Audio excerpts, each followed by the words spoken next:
everybody, so we get chapter 57 of Children in Blood and Bone, through Amari's perspective. Though the procession ends, the music and dancing advance late into the night. I bite into another moin moin pie as I watch the festivities, savoring the melting of the steamed bean cake in my mouth. A diviner walks past with a platter of shuku shuku, and I almost cry when the sweet coconut hits my tongue. About time. Tizane's breath tickles my ear, sending a pleasant tingle down my neck. For a rare moment, he's alone, unbothered by the swarm of diviner girls who tried to catch his eye all night. Pardon? I ask, choking down the rest of my shuku shuku. I've been looking for you. You're a hard person to find. I wipe the crumbs from my lips, desperate to hide the fact that I've eaten my way through half the festival. Though my dress started out a perfect fit, now the seams pull at my hips. Well, I suppose it's hard to find me when a gaggle of girls blocks your every path. My apologies, princess, Tizane laughs. But you should know it takes time to approach the prettiest girl here. His smile softens, just like the night he threw me in the river and laughed when I tried to throw him back. It was a rare sight of him. After everything that happened since, I wasn't sure when I would see this sight again. What is it? Just thinking. I shrug and turn back to the sea of dancing diviners. I've been worried about you. You're forgiving, but being tortured in that tent couldn't have been easy. Tizane grins. I can think of a lot of better ways to spend a night with a girl locked in a tent. My face turns so red, I'm positive it clashes with the golden hues of my dress. I guess the other night was my first time spending the night with a boy. Tizane snorts. Was it everything you ever dreamed? I don't know. I press my fingers to my lips. I always imagined less bondage. To my surprise, a laugh breaks free, louder than he's had in my presence. The sound makes my chest swell. I haven't made anyone laugh this loud since Binta. Unspoken words swim inside me, but before I can respond, a giggle catches our attention. A shift to find Zelly a few tents away, dancing at the edge of the crowd. She laughs as she sips on a bottle of palm wine, spinning a diviner child round and round. Though I smile at her joy, Tizane's face darkens into the sadness he showed in the tent. But all sadness fades when Tizane spots Enon. My brother stares at Zelly like she's the single red rose in a garden of white. Do you see that? I grab Tizane's hand and pull him toward a circle of cheering diviners. A flutter erupts in my stomach when his hand wraps over mine. Tizane's broad shoulders part the crowd like a herder moving through a flock of sheep. Within moments, we reach the vibrant dancer in the center of the circle, bursting with exuberance and life. Her beaded dress sparkles in the moonlight, accentuating every shake and roll of her hips. Each curve of her body circles to the beat, electrifying the crowd with every thrust. Tizane nudges me forward and I grip his arm. What in Sky's name are you doing? Get in, he laughs. It's time I see your moves. You've had too much to drink, I laugh. What if I go? Tizane asks. If I do it, will you? Absolutely not. Is that a promise? Tizane, I said no. He jumps into the circle, startling the dancer, causing the whole crowd to step back. For a long moment, he doesn't make a move, studying everyone with mock seriousness painted on his face. But when the horns of the song ring, he practically explodes in dance. He shakes and pops like fire ants have been dropped in his pants. I laugh so hard I cannot breathe, gripping the diviner next to me to stay upright. Each move he makes incites more cheers, causing the circle of onlookers to double in size. As he shakes his shoulders and drops to the ground, the dancing girl joins back in, twirling around the space. My skin prickles as she moves, seduction dripping from each roll of her hips. She fixes Tizane with a flirtatious gaze that makes me grimace. How can I be surprised? With his kind smile, his strong, imposing frame, calloused hands wrap around my wrist. Large hands.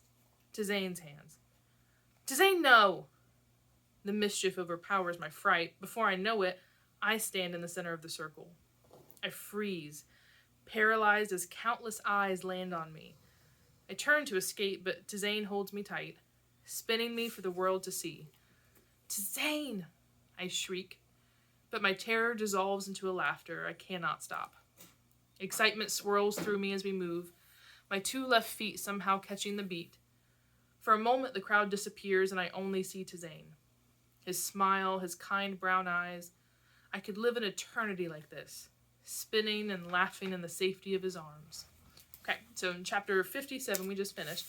So that chapter really didn't move the plot forward too much, but it was really important to get a closer look into Zane and Amari, both the relationship and how they're developing as characters. So make sure you're adding parts of that. How are you seeing them develop in these chapters? Once you pause, and then we're continuing on with chapter 58, and we're in Eden's perspective. Zelly has never looked more beautiful than she does now. Hand in hand with a young diviner boy, she shines her soft purple dress, a twirling goddess among the crowd. The sea salt scent of her soul rises above the vast aromas of festival foods. It hits me with full force, an ocean tide pulling me in. Watching her, it's almost easy to forget about the Magi, the monarchy, father. In this moment, all I can think about is Zell. Her smile lights the world like a full moon on a starless night. When she can control no longer, she gives the child a hug. He squeals when she plants a kiss on his forehead. But as soon as he runs off, 3 young men step forward to take his place. "Excuse me.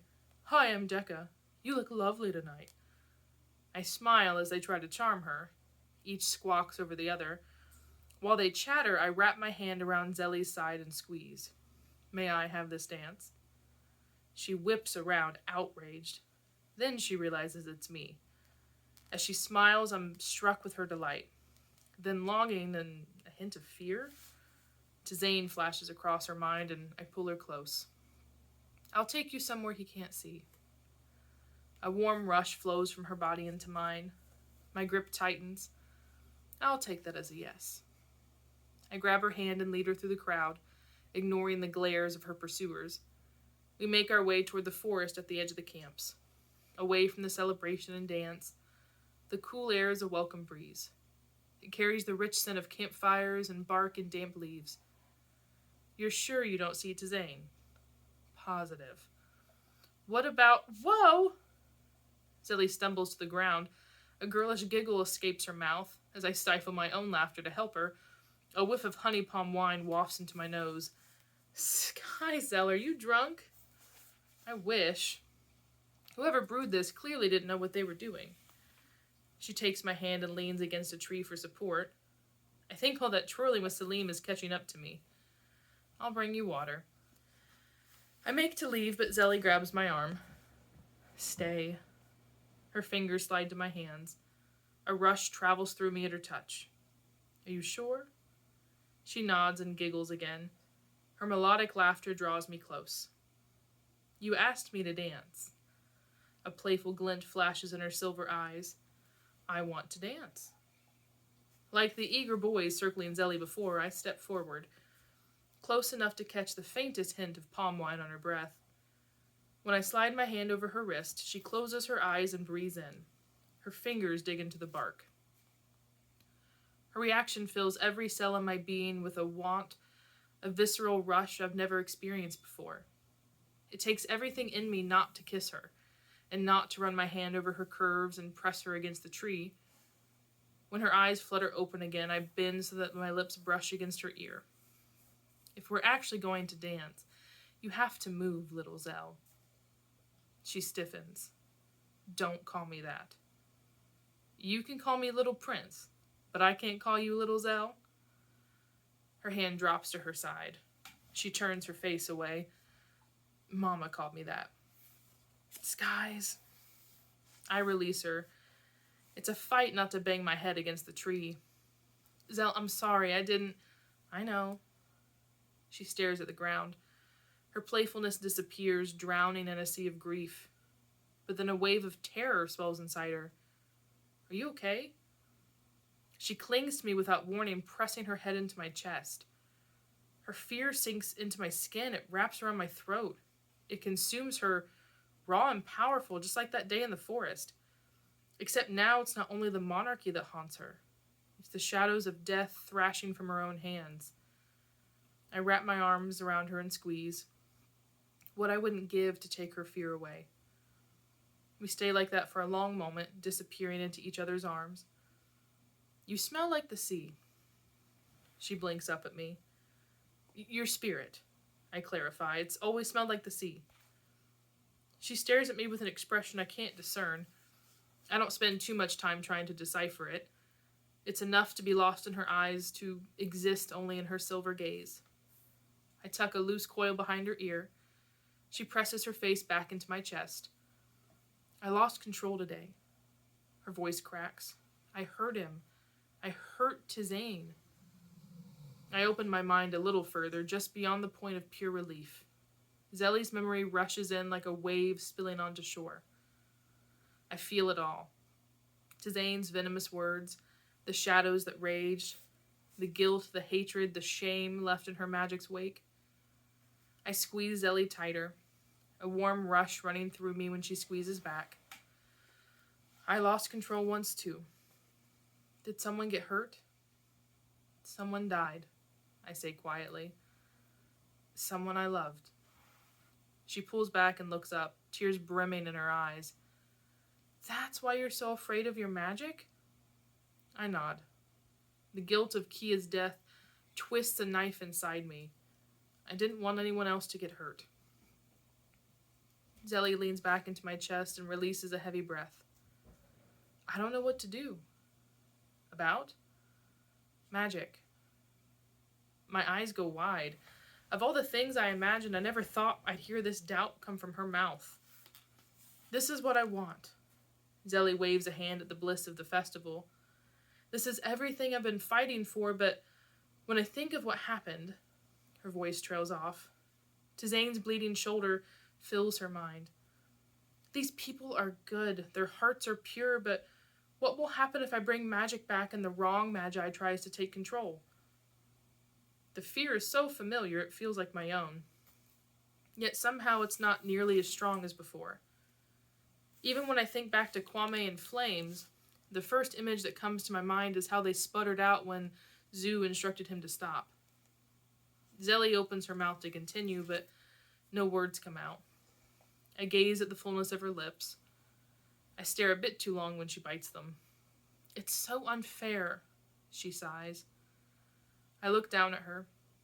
It's hard to believe we're both awake. How many times I wanted to hold her like this, to have her hold me back. You just get to dance around in my mind while I have no idea what's going on in yours. You really want to know? Of course I want to know. Do you realize how embarrassing it is to have no I push her against the bark of the tree. My mouth presses against her neck. She gasps as I run my hands up her back. A small moan escapes her lips. This, I whisper. My mouth brushes her skin with each word. This is what I'm thinking. This is what's going through my head. Enon, she breathes, voice ragged. Her fingers dig into my back, pulling me closer. Everything in me wants her, wants this all the time. With that desire, everything becomes clear. It all begins to make sense. We don't need to fear magic. We only need each other. Okay, so we've just finished chapter 58. So with that, sort of how Enon ended that is probably the most important part of this chapter too, is do you really think their relationship is going to benefit magic and benefit their quest and what they're trying to accomplish? Or is Enon and Zelly's developing relationship, is it going to cause more problems as it has already done so? What do you think about it? So do that for your notes and make sure you summarize that chapter in your journal. So take that pause. And then chapter 59 is in Zelly's perspective. You can't. You can't, you can't. No matter how many times I repeat these words, my desire rages like a rider out of control. Tizane will kill us if he finds out. But even as this thought runs through my head, my nails dig into Enon's back. I pull him into me, pressing until I can feel the hard lines of his body. I want to feel more. I want to feel him. Come back to Lagos with me. I force my eyes open, unsure whether I've heard him correctly. What? If freedom is what you want, come back to Lagos with me. It's like diving into the cold lakes of Ibadan. a visceral shock that pulls me from our fantasy. A world where Enon is just a boy in a handsome caftan, a magi, not a prince. You promised you wouldn't get in my way. I shall keep my word. Enon cuts me off. But Zelly, that's not what this is. Walls start to form around my heart. Walls I know he can feel. He pulls away, sliding his hand from my back to the sides of my face. When you bring magic back, the nobility will fight tooth and nail to stop you. The raid will happen again and again. This war won't end until an entire generation of Orisha is dead. I look away, but deep down I know he's right. It's the reason the fear won't go away. The reason I can't allow myself to truly celebrate. Zoo's built a paradise, but when magic returns, the dream will end. Magic doesn't give us peace. It only gives us a fighting chance. How will me coming back to Lagos solve any of that? I ask. As we speak, your father calls for my head. My father's scared. Enon shakes his head. He's misguided, but his fear is justified. All the monarch he's ever seen is the destruction Magi can bring. They've never experienced anything like this. He gestures to the camp, face alight with so much hope his smile practically glows in the darkness. Zoo created this in one moon, and there are already more diviners in Lagos than anywhere else in Orisha. Just imagine what we could accomplish with the resources of the monarchy behind us. Enon, I start to resist, but he tucks a strand of my hair behind my ear and trails his thumb down my neck. If my father could see this, see you. With one touch, everything inside me shivers, pushing against my doubt. I lean into him, hungry for more. He'll see what you've shown me. Enon holds me close. The Magi of today are not the Magi he fought. If we build a colony like this in Lagos, he'll understand he has nothing to fear. This settlement only survives... I lost my place when I was looking up. This settlement only survives because no one knows where we are. Your father would never allow Magi to congregate anywhere besides chained in the stocks. He won't have a chance. Enon's grip tightens, a spark of defiance flaring for the first time. When magic is back, he won't have the power to take it away. Whether or not he agrees with me at first, in time he'll come to understand what's best. We can unite as one kingdom for the very first time. Amari and I will lead the transition. We can do it if you're there by our side. A flame of hope lights inside me. One I should put out. Enon's vision begins to crystallize in my mind. The structures grounders could erect. The techniques Mama could teach all of us. Baba would never have to worry about the taxes again. Tzain could spend the rest of his life playing... Before I can finish the thought, guilt slams into me. The memory of the blood leaking from under my brother's hand extinguishes any excitement. It wouldn't work, I whisper. Magic would still be too dangerous. Innocent people could get hurt. A few days ago I would have said the same thing. Enon pulls back. But this morning you proved me wrong. With just one lesson, I realized that one day I could actually gain control. If we taught the Magi how to do the same in designated colonies, they could re-enter Orisha after they've trained. Enon's eyes light up and his words begin to rush together. Zelly, just imagine what Orisha could become. Healers like Zoo would eradicate sickness. A team of grounders and welders would eliminate the need for stocks. Skies, think of what the army would fight like with your animations leading the charge. He presses his forehead against mine, getting far too close for me to think clearly. It'll be a new Orisha. He calms down. Our Orisha. No battles, no wars, just peace. Peace. It's been so long since I've known that word. The peace I only get in the dreamscape. The comfort of being wrapped in Enon's arms. For a moment, I let myself imagine an end to the Magi's strife. Not with swords and revolution, but with peace. With Enon. You're serious. I'm more than serious, Zell. I need this. I want to keep every promise I made to you, but I can't do it alone. You can't do it with just magic. But together, a delicious smile spreads across his lips, drawing me in. We'd be unstoppable. A team Orisha has never seen. I look past him to the dancing diviners, catching sight of the young boy I danced with in the crowd. Salim spins himself in so many circles he tumbles into the grass. Enan drops his hand from my cheek and interlaces his fingers with mine. His warmth spreads over me like a soft blanket as he pulls me into his arms. I know we're meant to work together. He lowers his voice to a whisper. I think we're meant to be together. His words make my head spin. His words are the alcohol, but through the haze I know he's right. This is the one thing that can keep everyone safe. The one decision that can end this endless fight. Okay. Enan searches me with his eyes. Hope hums around him like the faint drum beats in the air. Really? I nod. We'll have to convince Tzain and Amari, but if you're serious... Zell, I've never been more serious about anything in my life. My family will have to come to Lagos too. I wouldn't have it any other way. And you still have to rebuild Aloran. It'll be the first thing the Grounders and Tiders do. Before I can make another objection, Enan wraps his arms around me and spins. His smile stretches so wide it's impossible for me not to smile back.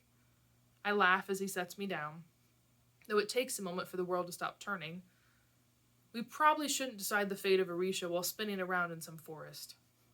He mumbles an agreement, slowly sliding his hand up my sides and back up to my face. We probably shouldn't do this either.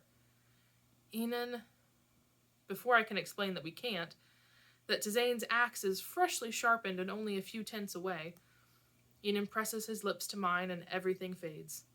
His kiss is tender yet forceful, gently pushing into me, and his lips soft, softer than I knew lips could be. They light every cell in my body, sending a warmth down my back. When he finally pulls away, my heart is beating so fast, it feels like I've just finished a fight.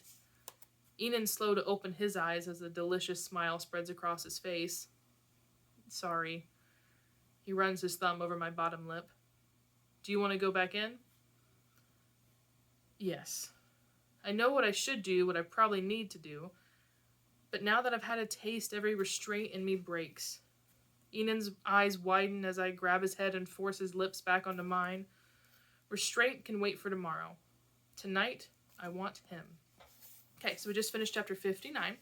And again, we're seeing Zelly and Enan making a lot of big decisions in this chapter. So what are Zelly's biggest fear with magic in here, and how is Enan trying to plan against those worries? What is Enan's big plan to make everything work? And do you think that that's the right plan to go through? Is it going to work, or are they just in a daze of too much flirtations and none of this is ever going to come to fruition? So what do you think with that portion?